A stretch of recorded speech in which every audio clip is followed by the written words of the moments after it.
British broadcasting corporation BBC ప్రపంచవ్యాప్తంగా అత్యంత ప్రతిష్టను సొంతం చేసుకున్న సంస్థ. ఈ ప్రఖ్యాత న్యూస్ నెట్వర్క్ తన సర్వీసుల్ని భారీగా విస్తరించబోతోంది. ఇదివరకు ఉన్న సర్వీసులోనే కాకుండా మరి 11 భాషల్లో తన న్యూస్ సర్వీసుల్ని వచ్చే సంవత్సరం ప్రారంభించనుంది. ఆ భాషల్లో తెలుగు కూడా ఉంది.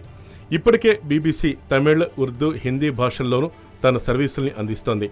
వచ్చే సంవత్సరం మరాఠీ, తెలుగు, గుజరాతీ, పంజాబీ భాషల్లో తమ సర్వీసుల్ని ప్రారంభిస్తున్నట్లు బీబీసీ యాజమాన్యం తెలియజేసింది. అయితే ఆఫ్రికా భాషల్లో కూడా ఇటీవల బీబీసీ తన సేవల్ని విస్తరించింది.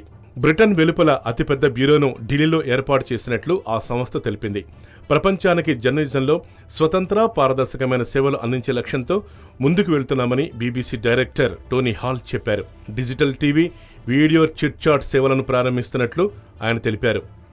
మొదట 1932లో బీబీసీ వరల్డ్ సర్వీస్ ఒక రేడియో ఛానల్గా ఆంగ్ల భాషలో ప్రారంభమైంది. ఆ తర్వాత దినదినాభివృద్ధి చెందుతూ ప్రపంచం మొత్తం వ్యాప్తి చెంది 29 భాషల్లో అందుబాటులోకి వచ్చింది. 1940 తర్వాత బీబీసీ చేపట్టిన అతిపెద్ద విస్తరణ ఇదే. అయితే హిందీ సర్వీస్ 1940 నుంచి నడుస్తోంది. అప్పటి నుంచి రాష్ట్రాలు, దేశాలు మొదలుకొని ప్రపంచవ్యాప్తంగా సమాచారాన్ని కొన్ని మిలియన్ల మంది జనానికి బీబీసీ చేరవేస్తోంది.